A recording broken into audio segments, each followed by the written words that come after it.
ಓಂ ನಮೋ ವಾಲ್ಮೀಕಿಯೇ. ನಮಸ್ಕಾರ ಬಂಧುಗಳೇ. ನಾನು ನಿವೃತ್ತ ಪ್ರಾಧ್ಯಾಪಕ ಡಾಕ್ಟರ್ ಅರ್ಜುನ್ ಪಂಗನ್ನವರ್. ಹೇ ಸೀತಾರಾಮ್ ವಾಹಿನಿಯ ವಾಲ್ಮೀಕಿ ರಾಮಾಯಣ ಅಂದು ಇಂದು ಚಿಂತನ ಕಾರ್ಯಕ್ರಮದ 392ನೇ ಸಂಚಿಕೆಗೆ ತಮ್ಮೆಲ್ಲರಿಗೂ ಸ್ವಾಗತ. ಹಿಂದಿನ ಸಂಚಿಕೆಯಲ್ಲಿ ನಾನು ತಮಗೆ ಹನುಮಾನ ರಾಮ ಲಕ್ಷ್ಮಣರನ್ನು ಭೇಟಿಯಾಗಿರ್ತಾನೆ. ಹನುಮಾನ ಅವರಿಂದ ಅವರು ಅಲ್ಲಿಗೆ ಬಂದ ವಿಷಯವನ್ನು ತಿಳ್ಕೊಳ್ತಾನೆ ಮತ್ತು ಲಕ್ಷ್ಮಣ ಕೂಡ ಹನುಮಾನ ಮಾಡಿದಂಥ ಪ್ರಶ್ನೆಗಳಿಗೆ ಒಳ್ಳೆಯ ಒಂದು ನಮ್ರತೆಯಿಂದ ಉತ್ತರ ಕೊಡ್ತಾನೆ. ಕಾಗ್ತಾಳಿಯಂತೆ ಅಂದರೆ ಕಾಗೆ ಕುಡುದಾಯಿತು, ಟೊಂಗೆ ಮುರಿದಾಯಿತು. ಇಲ್ಲೇ ಸುಗ್ರೀವನಿಗೂ ತನ್ನ ರಾಜ್ಯ ಮತ್ತು ಪತ್ನಿಯನ್ನು ಹಿಂಪಡೆಯಲಿಕ್ಕೆ ಅವನಿಗೂ ಸ್ನೇಹಿತರ ಸಹಾಯ ಬೇಕಾಗಿತ್ತು. ಅದೇ ಪ್ರಕಾರ ರಾಮನಿಗೂ ಕೂಡ ರಾವಣನಿಂದ ಸೀತೆಯನ್ನು ಬಿಡಿಸ್ಕೊಂಡು ಬರಲಿಕ್ಕೆ ಅವನಿಗೂ ಸುಗ್ರೀವನ ಸಹಾಯದ ಸ್ನೇಹದ ಅವಶ್ಯಕತೆ ಇತ್ತು. ಇಬ್ಬರು ಅಲ್ಲಿ ಈ ಏನೊಂದು ವಿಚಾರ ಇದೆಲ್ಲ ಇದು ಹೊರ ಬಂದಾಗ ಹನುಮಂತನಿಗೆ ಭಾಳ ಸಂತೋಷ ಆಗ್ತಿದೆ. ನಾನು ಬಂದ ಕಾರ್ಯನೋ ಸರಿಯಾಯಿತು ಅಂದ್ಕೊಂಡು ಅವರಿಬ್ಬರನ್ನು ತನ್ನ ಭುಜದ ಮೇಲೆ ಕುಡಿಸ್ಕೊಂಡು ಸುಗ್ರೀವನಿದ್ದಲ್ಲಿಗೆ, ಮಲ್ಲೆ ಪರ್ವತದಲ್ಲಿ ಸುಗ್ರೀವ ಇರ್ತಾನೆ, ಸುಗ್ರೀವನಿದ್ದಲ್ಲಿಗೆ ಹಾರಿ ಬರ್ತಾನೆ. ಋಷ್ಯಮುಖ ಪರ್ವತದಿಂದ ಮಲಯ ಗಿರಿಯತ್ತ ಬಂದ ಹನುಮ ಪರಿಚಯಿಸಿದ ರಾಮ ಲಕ್ಷ್ಮಣರನ್ನು ಸುಗ್ರೀವನಿಗೆ. ಬಂದ ಅವನ ಮುಂದೆ ಇಬ್ಬರು ನಿಲ್ಲಿಸಿದ ರಾಮ ಲಕ್ಷ್ಮಣರನ್ನು ಸುಗ್ರೀವನಿಗೆ ಪರಿಚಯ ಮಾಡಿಸ್ತಾನೆ.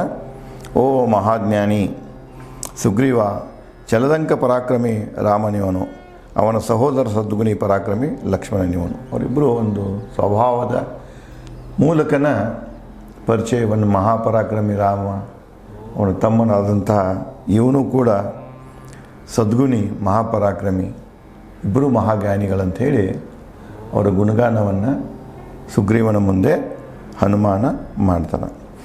ಇಕ್ಷ್ವಾಕು ಕುಲದ ದಶರಥನ ಪುತ್ರ ರಾಮ, ಸದ್ಗುಣಿ ತಂದೆ ವಚನ ಪಾಲಕನು. ಇಕ್ಷ್ವಾಕು ಕುಲದ ಮಹಾಪರಾಕ್ರಮಿ ದಶರಥನ ಮಗ ರಾಮ, ಇವನು ಕೂಡ ತಂದೆಯಂತೆ ವಚನನಿಷ್ಠನು, ಸದ್ಗುಣಿಯು ಅಂತ ಹೇಳ್ತಾನೆ. ಮುಂದೆ ತಂದೆ ವಚನ ಪಾಲಕನು, ಯಾಕಂದರೆ ಅವನು ಯಾಕೆ ಬಂದಾರ ಅನ್ನೋದು ಅಲ್ಲಿ ಹೇಳಿರ್ತಾನೆ ಹನುಮಂತಿಗೆ. ಯಾರು ರಾಮ ಲಕ್ಷ್ಮಣ ಹೇಳಿರ್ತಾರೆ, ಬಂದ ವಿಷಯವನ್ನು ಹೇಳಿರ್ತಾರೆ, ತಾವು ಅರಣ್ಯಕ್ಕೆ ಯಾಕೆ ಬಂದರು, ತಂದೆ ವಚನ ಪಾಲನೆಗಾಗಿ ಬಂದರು ಅಂತ ವಿಷಯ ಹೇಳಿರ್ತಾನೆ. ಅದನ್ನೇ ಇವನು ಸುಗ್ರೀವನ ಮುಂದೆ ಹೇಳ್ತಾನೆ. ದಾನ ಧರ್ಮ ಕಾರ್ಯದಲ್ಲಿ ಲೋಕಶ್ರೇಷ್ಠ ದಶರಥ ದಾನ ಧರ್ಮ ಕಾರ್ಯಗಳಲ್ಲಿ, ಧಾರ್ಮಿಕ ಆಚರಣೆಗಳಲ್ಲಿ ಲೋಕದಲ್ಲಿಯೇ ಶ್ರೇಷ್ಠ ಪುರುಷನ ಹಂಚಿಕೊಂಡಿದ್ದ ಅಂಥವನ ಮಗ ಇವ, ಪುತ್ರ ರಾಮ. ಅರಣ್ಯಕ್ಕೆ ಬರಲು ಕಾರಣ ಒಂದು ಹೆಣ್ಣು. ನೀವು ಇಲ್ಲಿ ಯಾಕೆ ಅರಣ್ಯಕ್ಕೆ ಬಂದಪ್ಪ ಅಂದರೆ ಇದಕ್ಕೆ ಕಾರಣ ಒಂದು ಹೆಣ್ಣು ಅಂದರೆ, ಆದರೆ ಇಲ್ಲಿ ಯಾವ ಹೆಣ್ಣಂದರೆ ಕೈಕೈ ತಾಯಿ ತಂದೆ ದಶರಥನಿಂದ ಏನು ವಚನ ಕೇಳಿರ್ತಾಳ, ಆ ವಚನ ಪ್ರಕಾರ ಇವನು ಇಲ್ಲಿ ಅರಣ್ಯಕ್ಕೆ ಬಂದಿರ್ತಾನೆ. ಅದಕ್ಕೆ ರಾಮನು ಇಲ್ಲಿ ವನವಾಸಕ್ಕೆ ಬರಬೇಕಾದ್ರೆ ಅದಕ್ಕೆ ಕಾರಣ ಅವನ ತಾಯಿಯಾದಂತಹ ಕೈಕೆ, ಅವಳು ಹೆಣ್ಣೆ. ವನವಾಸದಲ್ಲಿ ಸದ್ಗುಣಿ ರಾಮನ ಪತ್ನಿ ಸೀತೆಯನ್ನು ಅಪಹರಿಸಿದನು ರಾವಣ, ಹುಡುಕಲು ಬಂದಿಹರು ನಿಮ್ಮ ಆಶ್ರಯಕ್ಕೆ. ಇವರು ವನವಾಸದಾಗಿದ್ದಾಗ ಇವರ ಅನುಪಸ್ಥಿತಿಯಲ್ಲಿ ರಾವಣ ಇವರ ಪತ್ನಿಯನ್ನು ಕದ್ಕೊಂಡು ಹೋಗ್ಯಾನ, ಸೀತೆಯನ್ನು ಅಪಹರಿಸ್ಕೊಂಡು ಕದ್ಕೊಂಡು ಹೋಗ್ಯಾನ. ಅದಕ್ಕೆ ಅವಳನ್ನು ಮರಳಿ ಪಡೆಯಲಿಕ್ಕೆ ನಿಮ್ಮ ಸಹಾಯದ ಅವಶ್ಯಕತೆ ಇದೆ. ಅದಕ್ಕೆ ರಾಮ ಲಕ್ಷ್ಮಣರು ಇಬ್ಬರು ನಿಮ್ಮ ಆಶ್ರಯ ಕೋರಿ ಬಂದಿದ್ದಾರೆ ಅಂತ ಹನುಮಾನನು ಸುಗ್ರೀವನಿಗೆ ಹೇಳ್ತಾನೆ. ಬಯಸಿಹರು ನಿಮ್ಮ ಸ್ನೇಹ ರಾಮ ಲಕ್ಷ್ಮಣರು, ಅವರ ಸ್ನೇಹವನ್ನು ಸ್ವೀಕರಿಸು, ಆರಾಧಕನಾಗು. ನೋಡಿ ಎಷ್ಟು ಚಂದ ಅವನಿಗೆ ಉಪದೇಶ ರಾಜನಿಗೆ ಪರೋಕ್ಷವಾಗಿ ಉಪದೇಶ ಮಾಡ್ತಾನೆ. ನಿನ್ನ ಸಹಾಯಕ್ಕಾಗಿ ಅವರು ಬಂದಾರ, ನೀನು ಮತ್ತು ನಿನಗೆ ಅವ್ರ ಸ್ನೇಹದ ಹಸ್ತವನ್ನು ಚಾಚಿಸ್ತಾ ಇದ್ದಾರೆ, ನೀನು ಕೂಡ ಅವರ ಸ್ನೇಹವನ್ನು ಸ್ವೀಕರಿಸು, ಸ್ನೇಹ ಹಸ್ತವನ್ನು ಚಾಚಿಸು. ನೀನು ರಾಮನ ಒಳ್ಳೆಯ ಆರಾಧಕನಾಗು, ಒಳ್ಳೆಯ ಭಕ್ತನಾಗು. ಇದೊಂದು ಅವಕಾಶಕ್ಕಿದೆ. ರಾಮನ ಸೇವೆ ಮಾಡಲಿಕ್ಕೆ ನಿನಗೊಂದು ಅವಕಾಶ ಸಿಕ್ಕಿದೆ. ರಾಮ ಮಹಾಪರಾಕ್ರಮಿ, ಆದರೂ ನಿನ್ನ ಆಶ್ರಯ ಕೋರಿ ಬಂದನ, ಅವನಿಗೆ ಒಂದು ಸೇವೆಯನ್ನು ಸಲ್ಲಿಸುವಂಥ ಅವಕಾಶ ಸುದೈವ ನಿನಗೆ ಬಂದಿದೆ, ಅದನ್ನು ತಪ್ಪಿಸಿಕೊಳ್ಬೇಡ ಅಂಥೇಳಿ ಹನುಮಾನ ಸುಗ್ರೀವನಿಗೆ ಹೇಳ್ತಾನೆ. ಕೇಳಿ ಹನುಮಾನನ ಹಿತ ನುಡಿ ಸುಗ್ರೀವ ರಾಮನಿಗೆ ಸಂತೋಷದಿಂದ ನುಡಿದ. ಇವರಿಬ್ಬರು ಯಾರು, ಯಾಕೆ ಬಂದಾರ, ರಾಮನ ಬಗ್ಗೆ ತಿಳ್ಕೊಂಡು ಲಕ್ಷ್ಮಣನ ಬಗ್ಗೆ ತಿಳ್ಕೊಂಡು ಭಾಳ ಸಂತೋಷ ಆಗ್ತಿದೆ ಸುಗ್ರೀವನಿಗೆ. ಅವನು ರಾಮನಿಗೆ ಹೇಳ್ತಾನೆ, ಸರ್ವರ ವತ್ಸಲ ಧರ್ಮ ನಿಪುಣ ನಿನ್ನ ಗುಣಗಾನ ಮಾಡಿಹನು ಹನುಮ ಎನಗೆ. ನಿನ್ನ ವ್ಯಕ್ತಿತ್ವದ ಬಗ್ಗೆ ಕೆಲವೇ ಶಬ್ದಗಳನ್ನು ಬಳಸಿಕೊಂಡು ಹನುಮಾನನು ಸಾಕಷ್ಟು ನಿನ್ನ ಗುಣಗಾನ ಮಾಡ್ಯಾನ, ನಾದನ್ನು ಕೇಳೇನೆ. ಮುಂದುವರೆಸಿ ಹೇಳ್ತಾನೆ, ಓ ಪ್ರಭು ನಿನ್ನ ಸ್ನೇಹ ಎನಗೆ ಪುರಸ್ಕಾರ. ಜಗತ್ತಿನಾಗ ಶ್ರೇಷ್ಠ ಪುರಸ್ಕಾರ ಯಾವುದಪ್ಪ, ಸನ್ಮಾನ ಪ್ರಶಸ್ತಿ ಇರ್ತದಲ್ಲ. ಈಗ ಪುರಸ್ಕಾರ ಅಂದ್ಕೂಲೆ ಈಗಿನ ಪುರಸ್ಕಾರ ಬೇರೆ.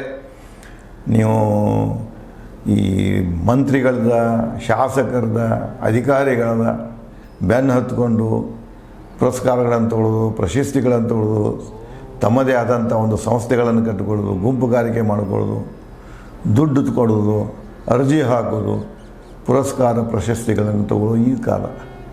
ಈ ಪುರಸ್ಕಾರಗಳಿಗೆ ಏನೂ ಬೆಲೆ ಇಲ್ಲ. ಯಾಕಂದರೆ ಭಾಳಷ್ಟು ಜನ ಅಡ್ಡ ಮಾರ್ಗದಿಂದ ಪ್ರಶಸ್ತಿ ಪುರಸ್ಕಾರಗಳನ್ನು ತಗೊಂಡು ಅವುಗಳ ಮೌಲ್ಯವನ್ನು ಪತನ ಮಾಡ್ಯಾರ, ಹಾಳು ಮಾಡ್ಯಾರ, ನಾಶ ಮಾಡ್ಯಾರ.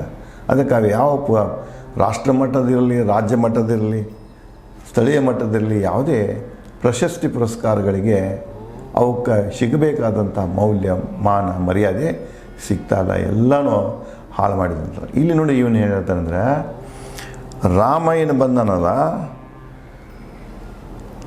ಇಲ್ಲಿ ನಿನ್ನ ಹತ್ರ ಬಂದನ, ನಿನ್ನ ಸ್ನೇಹ ಬಯಸ್ಯಾನ ಅವನು. ಅವನ ಸ್ನೇಹನ ನಿನಗೆ ಲೋಕದಲ್ಲಿ ಎಲ್ಲಿ ಸಿಗದಂಥ ಪುರಸ್ಕಾರ. ಆ ಪುರಸ್ಕಾರ ಪಡೆಯಲಿಕ್ಕೆ ನೀನು ಅವಕಾಶ ಕಳ್ಕೊಳ್ಬೇಡ ಅಂತ ಹೇಳ್ತಾನೆ. ಇವು ಯಾರು ಹೇಳ್ತಾನೆ, ನಾನು ಕಳ್ಕೊಳ್ಳೋದಿಲ್ಲ ಅಂತ ಹೇಳ್ತಾನೆ. ಯಾರು? ಸುಗ್ರೀವ ರಾಮನಿಗೆ ಹೇಳ್ತಾನೆ, ಓ ಪ್ರಭು ನಿನ್ನ ಸ್ನೇಹ ನನಗೆ ಪುರಸ್ಕಾರ. ನನಗೆ ದೈವವಾಗಿ ಬಂದಿದ್ದು ದೊಡ್ಡ ಒಂದು ಪುರಸ್ಕಾರ ಬಂದಿದೆ, ನನಗೆ ಇದನ್ನು ಕಳ್ಕೊಳ್ಳೋಕೆ ಸಾಧ್ಯ ಇಲ್ಲ. ಪುರಸ್ಕಾರ ನರವಾಣರೊಂದಿಗೆ ನಿನ್ನ ಸ್ನೇಹದಿಚ್ಛೆ ನಮ್ಮ ಭಾಗ್ಯ. ನರವಾಣರು ಅಂದರೆ ಅವರು ಏನು ತಿಳ್ಕೊಳ್ತಿದ್ರು, ಎರಡು ಪ್ರಭೇದ ಬೇರೆ, ಮನುಷ್ಯ ಪ್ರಭೇದ ಬೇರೆ, ನರವಾಣರ ಬೇರೆ. ಹೀಗಾಗಿ ನರವಾಣರಂದ್ರೆ ಅವರೇನು ತಿಳಿತರು, ನಮಗಿಂತನೂ ಶ್ರೇಷ್ಠ ಇವರು ನರರು. ಅಂದರೆ ಅವರು ನಗರಗಳನ್ನು ಕಟ್ಟಿಕೊಂಡು ಸಭ್ಯತೆಯನ್ನು ಕಟ್ಟಿಕೊಂಡು ಬಾಳುವಂಥ ಜನ.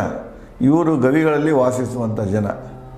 ಅದಕ್ಕೆ ಅವರೇನು ಹೇಳ್ತಾರೆ, ನಿಮ್ಮಂಥವ್ರು ಬಂದು ನನ್ನ ಜೊತೆಗೆ ಸ್ನೇಹ ಮಾಡ್ಕೊಳ್ತಾ ಇದ್ದಾರಂದ್ರೆ ಇದು ನನ್ನ ಭಾಗ್ಯ, ನನ್ನ ದೈವ ಅಂತ ಹೇಳ್ತಾನೆ. ನಮ್ಮ ಭಾಗ್ಯ. ಎನ್ನ ಸ್ನೇಹ ಹಸ್ತ ಚಾಚುವೆ ನೀ ಬಯಸಿದ್ದಲ್ಲಿ ಸ್ವೀಕರಿಸಿ ಸ್ನೇಹ ಒಪ್ಪಂದ ಮಾಡಿಕೊಳ್ಳೋಣ. ನಿನ್ನ ಇಚ್ಛೆ ಇತ್ತಂದ್ರೆ, ನನ್ನ ಸ್ನೇಹವನ್ನು ಸ್ವೀಕರಿಸುವಂಥ ನಿನ್ನ ಬಯಕೆ ಭಾವನೆ ಇತ್ತಂದ್ರೆ, ನಾನು ನಿನ್ನೊಂದಿಗೆ ಸ್ನೇಹ ಪಡೆಯಲಿಕ್ಕೆ ನನ್ನ ಹಸ್ತವನ್ನು ಚಾಚುತ್ತೇನೆ, ನನ್ನ ಕೈಯನ್ನು ಮುಂದೆ ಕೊಡ್ತೇನೆ ನಿಮಗೆ. ನನಗೆ ನೀವು ಇದನ್ನು ಸ್ನೇಹವಾದ ಕೈಯ ಇದನ್ನು ಹಸ್ತಲಾಗೋನಕ್ಕೆ ನಾನು ನನ್ನ ಎರಡು ಕೈಗಳನ್ನು ನಿನ್ನ ಮುಂದೆ ಚಾಚಿ ಕೇಳ್ತಾ ಇದ್ದೇನೆ, ನನ್ನನ್ನು ಸ್ನೇಹ ಮಾಡ್ಕೊಳ್ಳಂಥೇಳಿ. ಅದಕ್ಕೆ ನೀನು ಸ್ನೇಹ ಮಾಡ್ಕೊಳ್ಳೋಕೆ ಒಪ್ಪಿದಂದ್ರೆ ಇಬ್ಬರು ಸ್ನೇಹದ ಒಪ್ಪಂದಕ್ಕೆ ಇಳಿಯೋಣ, ಟ್ರಿಟಿ. ಈಗ ನೋಡ್ರಿ, ದೇಶಗಳು ಭಾಳಷ್ಟು ದೇಶಗಳು ಈ ನ್ಯಾಟೋ ಇದೆಲ್ಲ, ನಾರ್ತ್ ಅಟ್ಲಾಂಟಿಕ್ ಟ್ರಿಟಿ ಏನು ಆರ್ಗನೈಸೇಷನ್ ಇದೆಯಲ್ಲ, ಅದು ಕೆಲವೊಂದು ಯುರೋಪಿಯನ್ ರಾಷ್ಟ್ರಗಳು ಎಲ್ಲ ಸೇರಿಕೊಂಡು ಒಂದು ಸಂಘಟನೆ ಮಾಡಿ, ಅವು ತಮ್ಮ ಸಂಘಟನೆಯ ಇಲ್ಲಿ ಸದಸ್ಯರಿದ್ದಂಥ ರಾಷ್ಟ್ರಗಳ ಹಿತದೃಷ್ಟಿಯಿಂದ, ಅದು ಭದ್ರತೆಯ ಹಿತದೃಷ್ಟಿ ಇರ್ಬೋದು ಅಥವಾ ಅಭಿವೃದ್ಧಿ ಹಿತದೃಷ್ಟಿ ಇರ್ಬೋದು, ಭದ್ರತೆಗೆ ಇಲ್ಲಿ ಮುಖ್ಯ ಅವಕಾಶ ಕೊಡ್ತಾರೆ. ಯಾವುದೇ ಒಂದು ಸದಸ್ಯ ರಾಷ್ಟ್ರದ ಮ್ಯಾಗ ಯಾರೇ ಬೇರೆದವರು ಸದಸ್ಯೇತರ ರಾಷ್ಟ್ರಗಳು ಏನಾದರೂ ಹಲ್ಲೆ ಮಾಡಿದ್ರಂದ್ರೆ, ಯುದ್ಧ ಸಾರಿದ್ರಂದ್ರೆ, ಅವಾಗ ಇವರೆಲ್ಲರೂ ಸ್ನೇಹಿತರು ಅವನ ಇದಕ್ಕೆ ಹೋಗ್ತಾರೆ. ಉದಾಹರಣೆಗೆ 1971ರಾಗ ಭಾರತ ಮತ್ತು ಪಾಕಿಸ್ತಾನ ನಡುವೆ ಯುದ್ಧ ಆದಾಗ, ಅದನ್ನೇನು ಪೂರ್ವ ಪಾಕಿಸ್ತಾನನ್ನೇನು ಸ್ವತಂತ್ರಗೊಳಿಸ್ತಾ ಇತ್ತು ಭಾರತ, 24 hours ಅವ್ರದ್ದು ಟೆರಿಟರಿದಾಗ ಎಂಟ್ರಿ ಆದಾಗ, ಅಮೇರಿಕಾ 7th ಫ್ಲೀಟು ಭಾರತದ ಮೇಲೆ ಯುದ್ಧ ಮಾಡಲಿಕ್ಕೆ 120 ಟ್ಯಾಂಕರ್ಗಳನ್ನು, 200 ಫೈಟರ್ ಜೆಟ್ಗಳನ್ನು ಬಂದು ಅದು ಮೊದಲು ಯುದ್ಧ ಎದುರು ಮಾಡ್ತಾರೆ ದಕ್ಷಿಣ ಭಾರತದ ಮೇಲೆ ಮಾಡಲಿಕ್ಕೆ ರೆಡಿಯಾಗಿ ಸ್ವಲ್ಪ ಬಂದಿತ್ತು, ಕೆಲವೇ ಕ್ಷಣಗಳಲ್ಲಿ ಇವ್ರು ಏನು ಮಾಡಿದ್ರು, ಸ್ವಾತಂತ್ರ್ಯ ಕೊಡಿಸಿ ಒಂದು ವೇಳೆ ಇವರಲ್ಲಿ ಏನಾದರೂ ತಡ ಆಗ್ತಿತ್ತಂದ್ರೆ ಅಮೇರಿಕ ಅಂದೇ ಭಾರತದ ಮೇಲೆ ಯುದ್ಧ ಮಾಡ್ತಿದ್ದು. ರಷ್ಯನ್ನು ಸಬ್ಮರೀನ್ಸ್ ಎಲ್ಲ ಬಂದಿದ್ದು, ಅದು ಬೇರೆ. ಡಿಫೆನ್ಸಕ್ಕಾಗಿ ರಷ್ಯನ್ ಬಹಳಷ್ಟು ಸಬ್ಮರೀನ್ಸ್ ಎಲ್ಲ ಬಂಗಾಳ ಉಪಸಾಗರಕ್ಕೆ ಬಂದಿದ್ದವು. ಅವು ಗೊತ್ತಾಗಿತ್ತು, ಸೆವೆಂತ್ ಫ್ಲೀಟ್ ಹಿಂದನೇ ಅವರು ಯುದ್ಧ ಹಡಗುಗಳು ಬಂದಿದ್ದವು. ಅದು ನಮ್ಮ ಸ್ನೇಹಿತ ರಾಷ್ಟ್ರ ಆಗಿತ್ತು, ಭಾರತದ ಸ್ನೇಹಿತ ರಾಷ್ಟ್ರ ರಷ್ಯಾ ಆಗಿತ್ತು. ಅದಕ್ಕೆ ಇಲ್ಲಿ ಏನಾಗ್ತಿದೆ ಅಂದ್ರೆ, ನಾವು ಸ್ನೇಹವನ್ನು ಮಾಡ್ಕೊಂಡ್ವಿ ಅಂದ್ರೆ ಒಬ್ಬರ ಮ್ಯಾಗ ಯಾರ್ಯಾರು ಹಲ್ಲೆ ಮಾಡಿದ್ರೆ ನಾವು ಅವ್ರಿಗೆ ರಕ್ಷಣೆಗೆ ಹೋಗ್ತೇವೆ. ಇದು ಸ್ನೇಹಿತ. ಯಾವುದಕ್ಕಪ್ಪ ಅಂದ್ರೆ, ಯಾರು ಆಪತ್ತಿನ ಒಂದು ಸ್ಥಿತಿಯಲ್ಲಿ ಇರ್ತಾರೆ, ಅಸಹಾಯಕ ಸ್ಥಿತಿಯಲ್ಲಿ ಇರ್ತಾರೆ, ಅಂಥವ್ರಿಗೆ ಯಾರು ಬಂದು ಸಹಾಯ ಮಾಡ್ತಾರಲ್ಲ ಅವರೇ ನಿಜವಾದ ಸ್ನೇಹಿತರು ಅಂತ ಹೇಳ್ತಾರೆ. ಅದಕ್ಕೆ ಇಲ್ಲಿ ರಾಮನು ಒಂದು ಸಮಸ್ಯೆನ ಎದುರಿಸ್ತಾ ಇರ್ತಾನೆ. ಅವನಿಗೂ ಆಪತ್ಕಾಲ ಬಂದಿರ್ತದೆ, ಕೆಟ್ಟ ಕಾಲ ಬಂದಿರ್ತದೆ. ಸುಗ್ರೀವನಿಗೂ ಅದೇ ಬಂದಿರ್ತದೆ. ಅವನಿಗೆ ರಾಮನ ಹೆಂಡತಿಯನ್ನು ಸೀತೆಯನ್ನು ರಾವಣ ಅಪಹರಿಸ್ಕೊಂಡು ಹೋಗಿರ್ತಾನೆ. ಆ ದುಃಖದಲ್ಲಿ ಆ ಒಂದು ಮರಳಿ piಡಿಯುವ ಒಂದು ಇದರಲ್ಲಿ ಅವನು ಇರ್ತಾನೆ. ಇವು ಸುಗ್ರೀವನದು ಏನಿರ್ತದೆ, ರಾಜ್ಯ ಮತ್ತು ಇವನು ಮಾಡೋದೇನೆ ಸ್ವತಃ ಅನ್ನೋದು ಅಲ್ಲಿ ಅಪಹರಿಸ್ಕೊಂಡು ಹಿಡ್ಕೊಂಡು ಹೋಗಿರ್ತಾನೆ. ಈಗ ಇಬ್ಬರು ಒಂದೇ ಪ್ರಕಾರದ ಸಮಸ್ಯೆಯನ್ನು ಎದುರಿಸ್ತಾ ಇರ್ತಾರೆ. ಅದಕ್ಕೆ ಪರಸ್ಪರ ಸಹಾಯದ ಒಳ್ಳೆಯದು ಅವಕಾಶ ಕೂಡಿ ಅಂತ ಹೇಳಿ ಅವಾಗೇನು ಹೇಳ್ತಾನೆ, ಇಲ್ಲಪ್ಪ ನಾನು ಮೇಲೆ ಇದ್ದೇನೆ, ನಾನು ಸ್ನೇಹ ಹಸ್ತಗಳನ್ನು ನಾನು ಮುಂದೆ ಚಾಚಿಸ್ತೇನೆ, ನಿನಗೆ ಒಪ್ಪಂದ ಇತ್ತಂದ್ರೆ ನೀನು ಸ್ವೀಕರಿಸು, ಇಬ್ಬರು ಕೂಡಿ ಸ್ನೇಹದ ಒಪ್ಪಂದ ಮಾಡಿಕೊಳ್ಳೋಣ ಅಂತ ಸುಗ್ರೀವ ರಾಮನಲ್ಲಿ ಕೇಳ್ಕೊಳ್ತಾನೆ. ಮುಂದೆ ಏನು ನಡೀತಿದೆ, ಯಾವ ವಿಚಾರಗಳು ಬರ್ತಾವ, ವಾಲ್ಮೀಕಿಯವರು ಈ ಪ್ರಸಂಗದ ಮೂಲಕ ಜಗತ್ತಿಗೆ ಏನು ಹೇಳೋಕ್ಕೆ ಪ್ರಯತ್ನ ಮಾಡ್ತಾರೆ ಅನ್ನೋದನ್ನು ನಾನು ತಮಗೆ ಮುಂದಿನ ಸಂಚಿಕೆಯಲ್ಲಿ ಹಂಚಿಕೊಳ್ಳುತ್ತೇನೆ. ಧನ್ಯವಾದಗಳು.